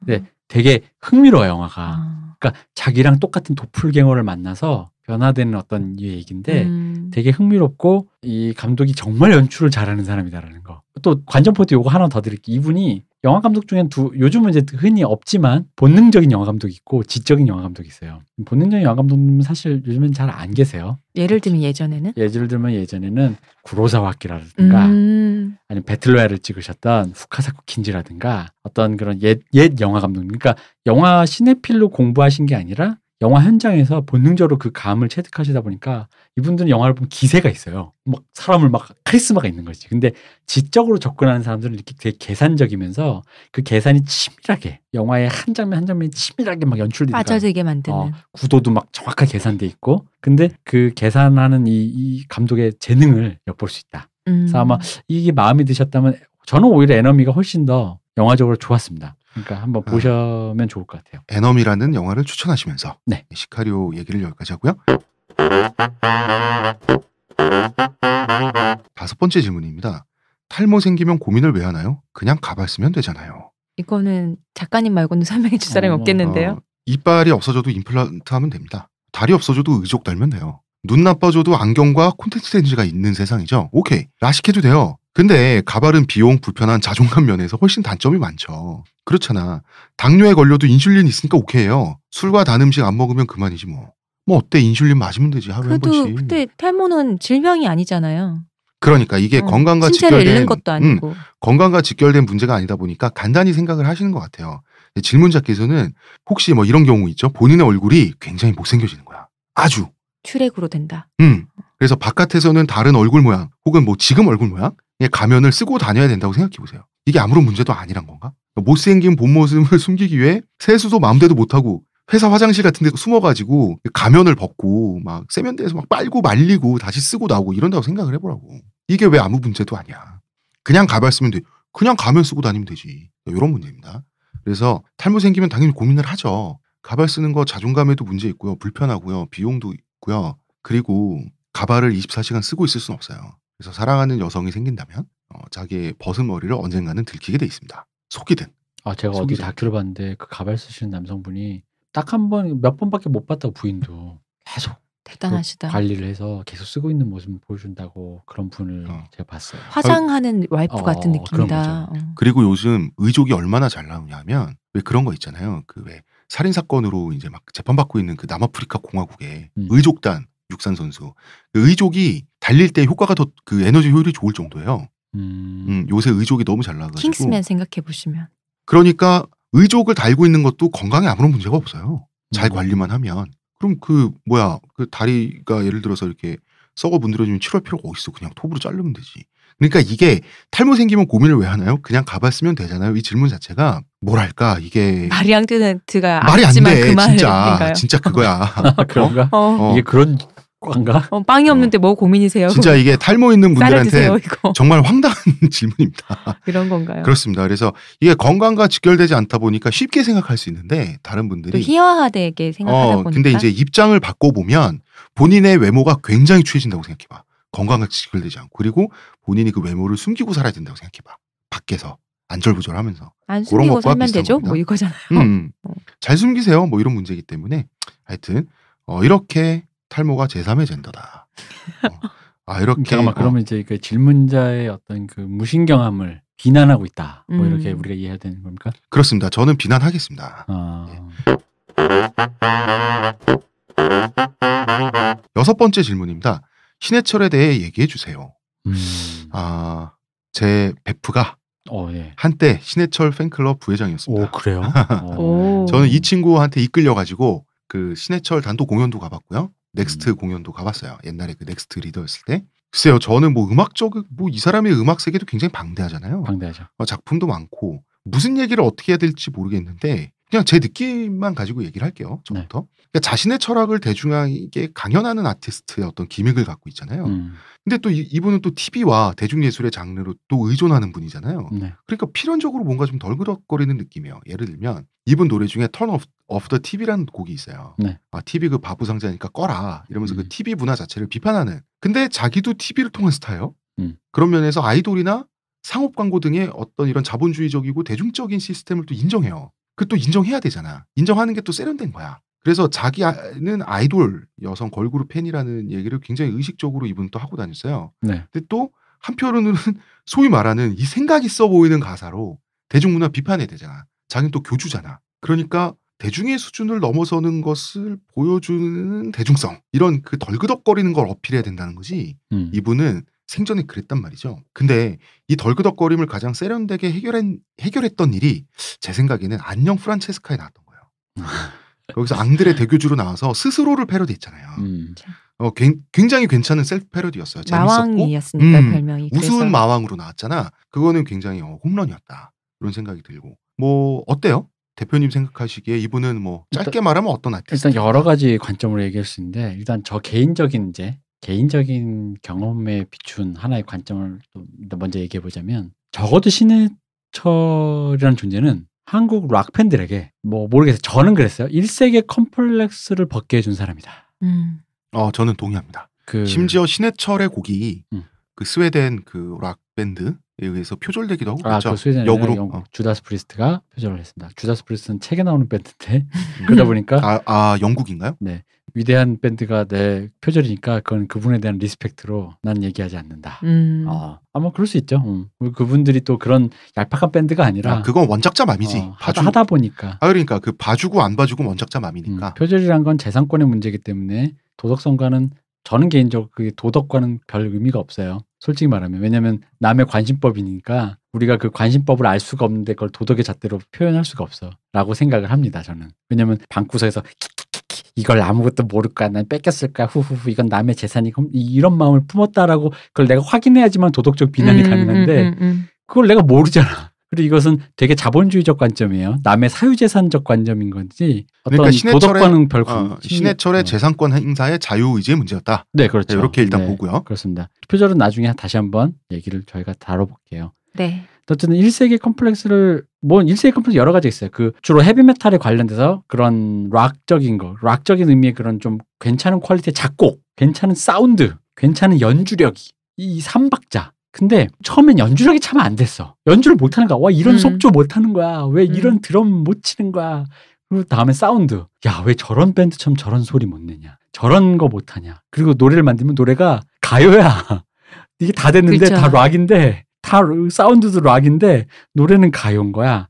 이 미묘한 뭔가 그 파다삘이 나는 뭔가 뭐 해줬으면 좋겠는데 뭔가 수준이 있어 보이면서도 뭔가 약간 철학적이면서 좀 특이한 뭐 이런 거 있잖아. 또 심지어는 또 파다삘만 나면 또 좀 이상할 것 같은 거지. 왠지. 약간 그러니까 보통 락커라면 가사를 통해서 거만을 좀 떨어줘야 되는데 그 거만도 유치하지 않게 너무 유치하지 않게 그쵸. 좀 있어 보이게 거만 떠는 그거 신해철이 참 잘했죠. 근데 그거를 방점을 찍은 게 저 개인적으로는 라젠카 세이브 어스. 라젠카 그 노래 앨범이었다. 나 진짜 그 노래 너무 좋아해. 해에게서 소년에게. 그래서 라젠카 이후에 모든 걸 다 했다라는 얘기를 하면서 해체했잖아요. 나는 그게 그때 이해됐어요. 이제 이 이상은 없어. 락커로서? 적어도 그 세대의 사람으로서 우리 그때 얘기했던 거 저기까지 가봤으면 좋겠다라는 그 마음을 가졌던 게 그 세대의 어떤 한계예요. 그걸 그럼 이제 했잖아. 밴드 뮤지션으로서 했잖아. 밴드 뮤지션으로서. 그럼 이제 나는 이미 자유로워 이제 난 내 거 하면 돼. 타령을 하든 뭘 하든 나만의 세계를 파면 되는 거야. 난 이미 그 세계를 뛰어넘은 사람이니까. 근데 그전에는 그 허들을 넘어본 적이 없으니까 김연아가 만들어낸 그 최고점을 넘어본 적이 없으니까 그것만 일하는 김연아가 목표였는데 김연아를 뛰어넘은 사람이라면 이제는 나의 예술 세계잖아요. 그렇죠. 그래서 그 나의 예술 세계. 이제는 나의 예술 세계로 어떤 세계를 보여줄지가 정말 궁금했잖아요. 그렇죠. 김연아의 적은 김연아 본인이잖아. 이제 그런 수준이 된 거지. 그렇지. 이제 그게 궁금했는데 사이코패스 의사를 만나가지고 말 그대로 수술을 당해서 고인이 되셨습니다. 진짜 생각만 하면 난 너무 열받는데. 그래서 이분이 또 우리나라에서 또 많은 단지 락커로만 하시는 분에겐 또 좀 그런 게 이분이 그 테크노, 전자음악, 미디 음악을 보편화시킨 데 많은 기여를 하셨어요. 밴드 음악으로서도 많은 기여를 했지만 특히 이분이 테크노 일렉트로에도 굉장한 애정을 가지셨기 때문에 특히나 또 하나의 업적으로선 제가 느꼈던 거는 뭐가 있냐면 인상 깊게 들었던 거. 그 우리나라의 수많은 사람들이 이제 자기 음악을 할 때 흔히 이제 하는 게 서구, 자기가 이제 어떤 교육받은 게 서구 음악이니까 서구 음악과 자기 우리나라의 그 전통 음악, 국악이랑 그 퓨전을 하는 거에 대한 많은 실험들을 뭐 김수철 씨도 하셨고 하셨단 말이에요. 근데 그거에서 굉장히 유의미한 결과물로서의 어떤, 왜냐면 이게 뭔가 덜 끄덕거렸거든. 항상 그런 게 뭔가 엉성한 거야. 뭔가 엉성하다면 억지스럽지. 억지스러운데 굳이라는 생각이 들게. 굉장히 세련미가 넘치고 그런 어떤 일맥상통한 어떤 결과물로서 제가 느끼기엔 굉장히 유의미한 결과물을 내신 분으로서도 이분이 아까 그 락으로서의 컴플렉스뿐만 아니라 그런 지향점을 가지셨다. 근데 다만 이제 저는 이제 그런 건 있죠. 신해철 씨에게 대해 아쉬운 생각. 신해철 씨가 기본적으로 굉장히 생각이 많으시고 철학과를 나오시고 하다 보니까 솔직히 말하면 가사가 좀 저는 어떤 거는 굉장히 훌륭했던 것도 있고 어떤 건 아쉬운 것도 있고 이게 낙차가 좀 있어. 유치한 것도 있고 사실. 왜냐면 너무 가르치려고 하는 게 좀 있고 이게 약간 시적 언어로 밥 딜런이나 이런 거죠. 시적 언어로 승화돼야 되는데 너무 생각이 많고 알려주고 싶은 게 많다 보니까 그러다 보니까 이제 교시적이잖아요. 그죠. 교조적이고. 그래서 마왕 아닙니까? 그렇긴 한데 이제 그게 거기에 동의를 하면 서로 막 그때부터 컨셉놀이 재밌게 할 수 있어요. 뭐 마왕으로 추켜 세우고 교주님이라 그러고 저는 신도님이다 그럴 수 있는데 그게 좀 불편하잖아요. 되게 바보같이 보여요. 그러니까 그게 제 기준에선 적절했던 노래도 있었고 이거 너무 그런데 싶은 거 그런 노래도 있었고 근데 이제 그런 의미에서 이제 신해철 씨가 이제 어쨌든 간에 그 세대 뮤지션 중에서는 발군이었다. 왜냐하면 특히나 신해철 씨는 끝없이 그 흔히 말하는 제3세계 뮤지션으로서 1세계 주류의 뮤지션이 아닌 전 세계적으로 봤을 때 아닌 사람에서 그 컴플렉스를 벗어던지기 위해서 그거와 정면 대결했던 수많은 사람 중에 해낸 사람이잖아. 성공했고 그리고 그거를 정직하게 했던 사람이에요. 저 개인적으로는 그렇게 생각해. 정직하게 했다라는 게 왜 그러냐면 그 당시 뮤지션들이 우리가 뭐 영화는 떡밥인 JYP도 그렇고 서태지도 그렇고 이식하는데 그 시대의 뮤지션들이 그게 한계였어요.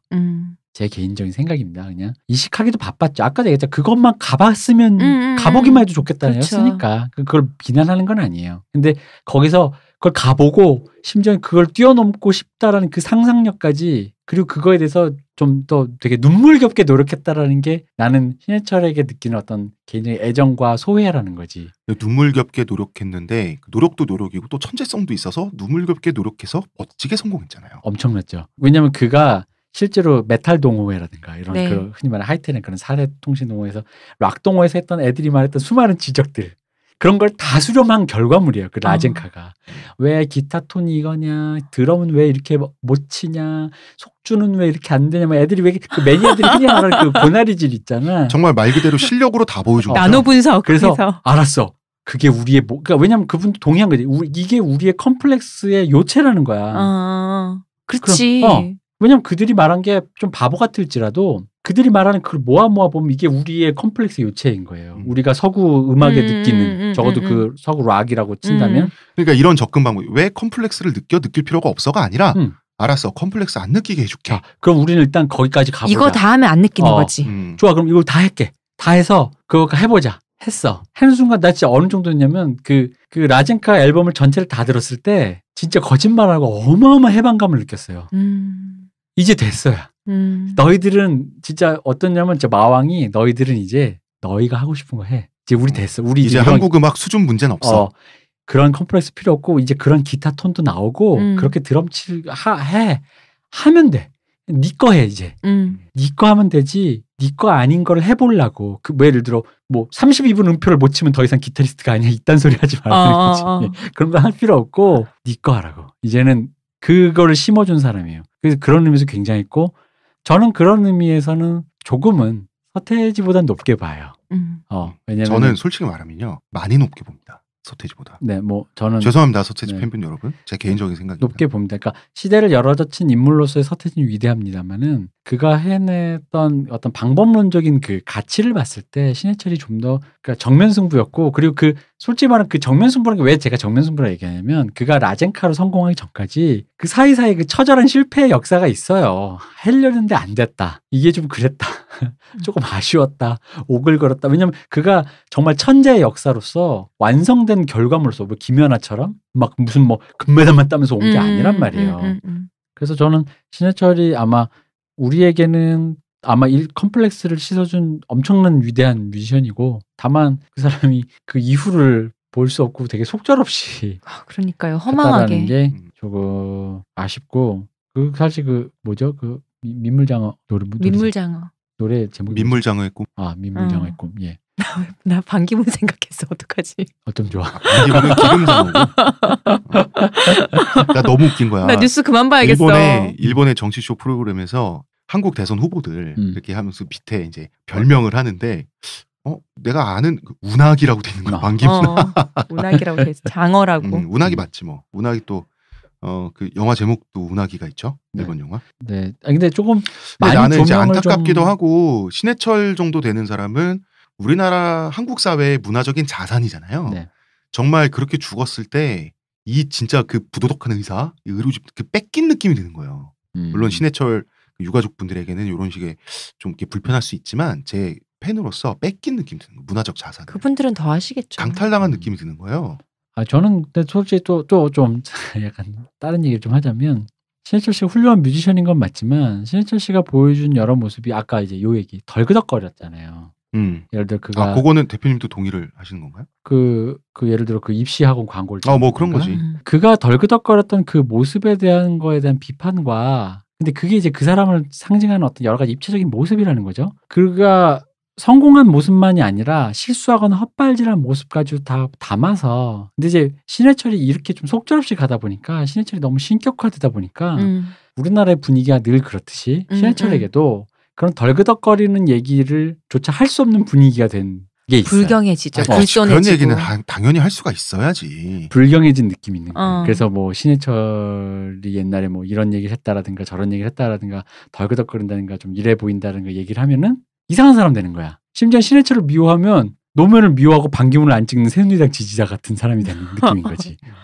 노무현을 미워하고 반기문을 안 찍으면 어떻게 반기문을 찍어야지. 반기문을 찍는. 제가 처음에 이 질문 소개해드리면서 뭐 제가 얘기했지만은, 이 덜그덕거림에 대해서 얘기하는 게 불편할 것도 없는 게, 사실 이분도 자기의 덜그덕거림을 인식하고 있었고, 그리고 본인도 그 안녕 프란체스카의 그런 모습으로 스스로 셀프 패러디를 하면서 스스로를 희화하면서 본인도 해결한 부분이 있다고. 신해철이란 사람의 사랑스러움이 거기서 나오는 건데. 그런 부분이 또 사랑스럽고 재밌잖아요.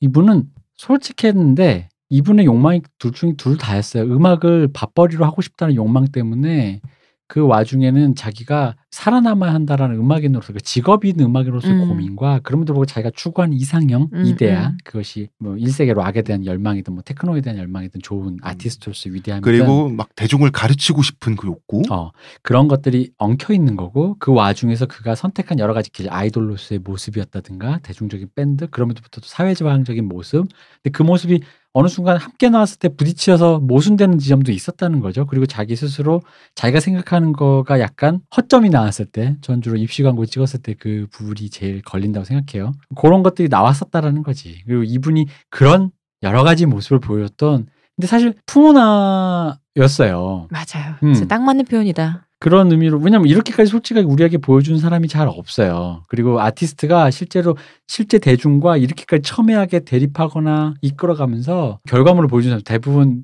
이런 표현 죄송합니다만 약간 씹선비스러웠지. 내가 엘리트 예술인으로서 너에게 무언가를 가르쳐주마라는 어떤 그런 느낌이 좀 더 강했지. 왜 내 말을 못 알아듣니? 오유 유저 여러분 죄송합니다. 제가 이 대표님 대신 사과를 드리고요. 네. 이 사람처럼 정면 대결을 해서 그래 우리 이거에 대해서 어떻게 생각해라고 했던 사람은 나는 잘 없었다고 생각해요. 시온님은 중년남을 좀 좋아하시죠? 그렇죠. 중후한 중년남. 신해철은 연하도 어땠어요? 좋아요. 뭐 이러세요. 그 신해철 어떻습니까? 아까도 말했지만 사랑스러운 사람이었어요. 사랑스럽다. 네.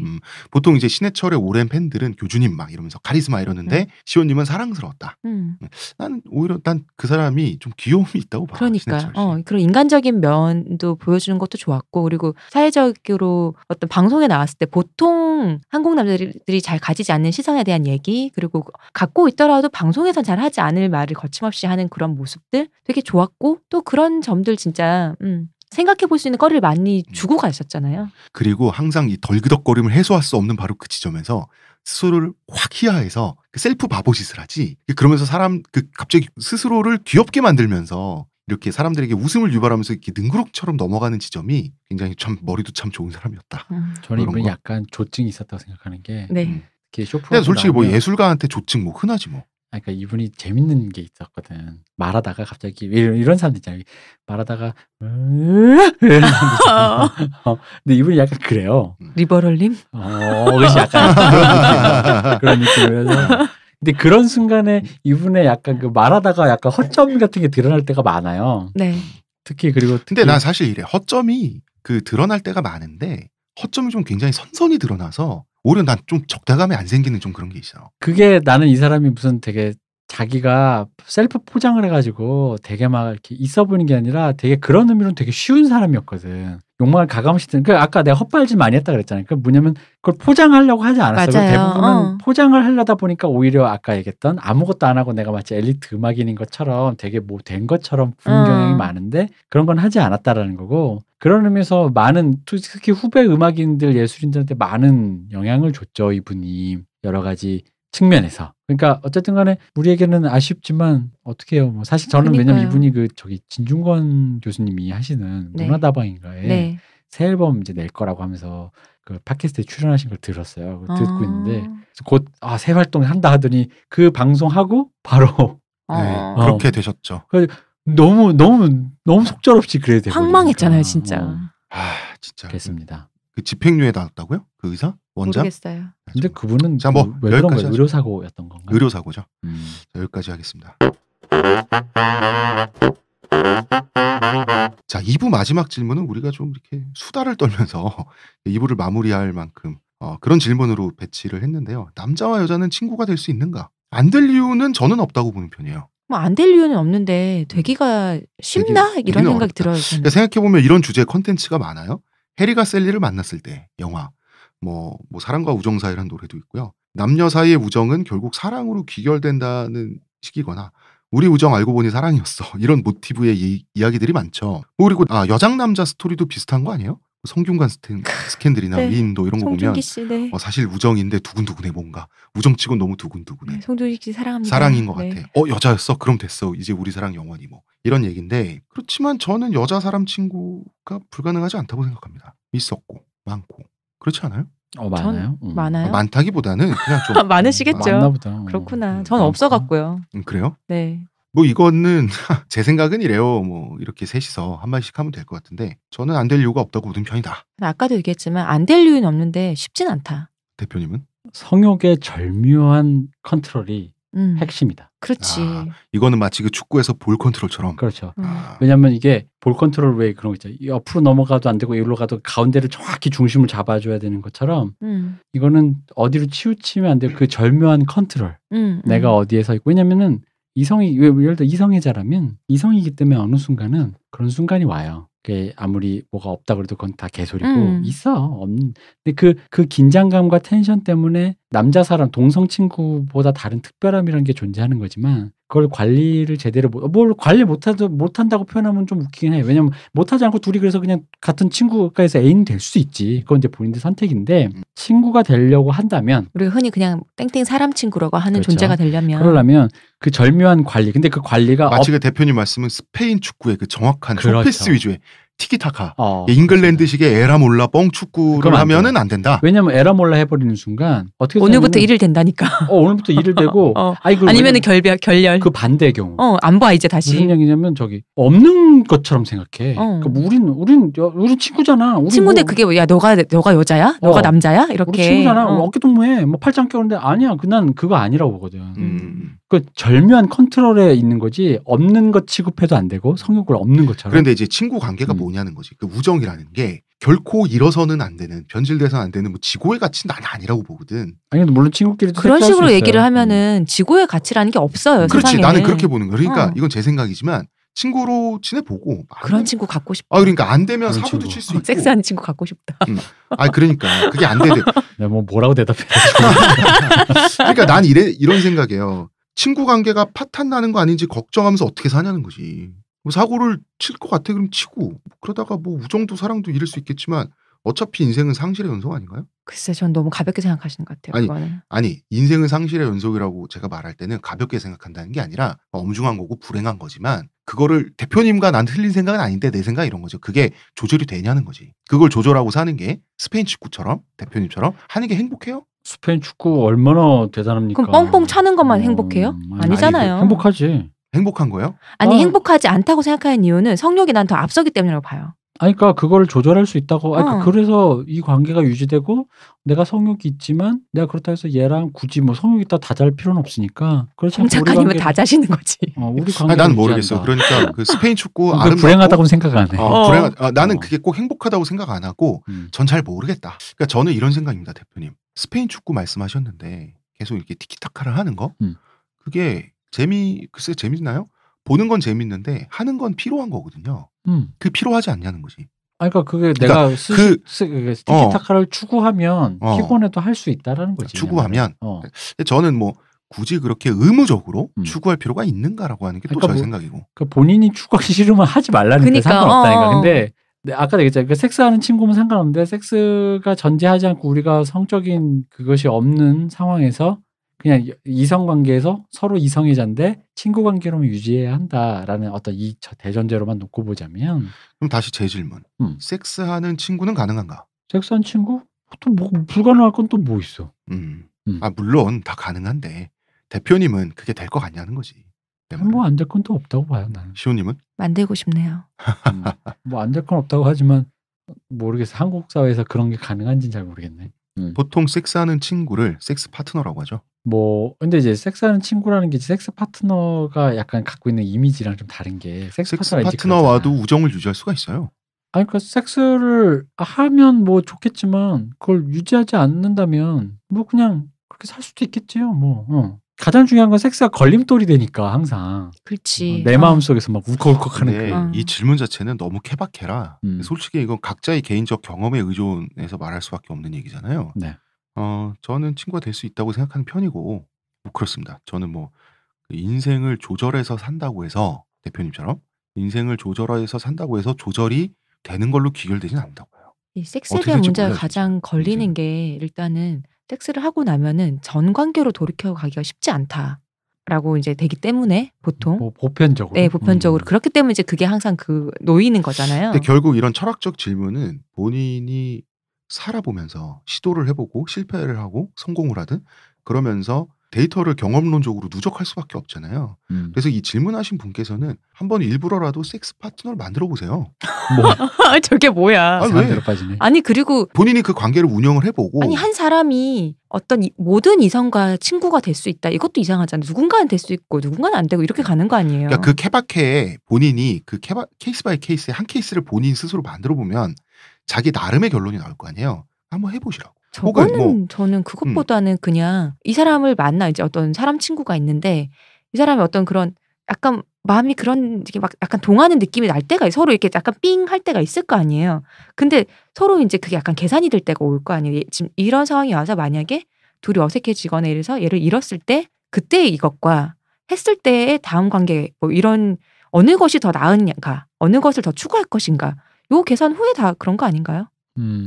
그냥 남는 것이 좋겠다 그러면 뭐 육체적 관계 안 하는 거고 해도 뭐 나쁘지 않지 않을까? 이렇게 되면 뭐 끝까지 가는 거고 그렇겠죠.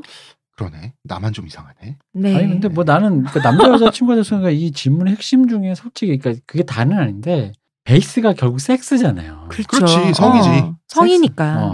행위로서의 섹스기도 하고 성으로서의 섹스기도 한 거지.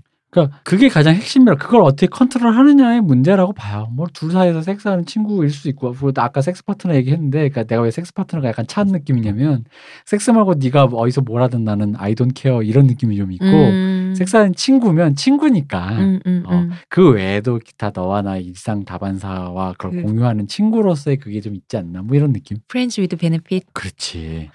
갖고 싶다. 저의 결론은 이렇습니다. 그 답을 내리기 위해선 네. 각자의 주관적 대답, 경험에 의거한 주관적 대답이 있을 뿐이고 본인도 경험을 해보시라. 그러니까 이거 자체가 도전을 하든. 이 질문에 대한 답이 법령적일 수가 없어요. 그럼요. 법령적인 답이 나올 수가 없는 질문이에요. 그러니까 애초에. 홍 작가의 대답은 이거야. 일단 해라. 도전해봐라. 해라. 네, 사실 그렇습니다. 도전해봐라. 아니지 이성이다 해라. 날 도대체 시호님은 뭐라고 생각하는 거야? 지금 말한 대로 생각하고 있습니다. 이성이다 해라? 네. 이성이다 하여라. 이성이다 한다. 이렇게. 내가 길리는 꿀벌이야. 놓치면 바보. 저기 이성이다 해야겠구나 이렇게. 그렇게 생각하고 있었어요 작가님? 네, 벌나비는 꽃을 찾아서 모여듭니다. 여기까지 하고요. 저희는 내일 3부에서 또 다른 질문들에 또 대답을 가열차게 해보도록 하겠습니다. 의문의 그녀 시호님. 네. 문화평론가 이동훈. 감사합니다.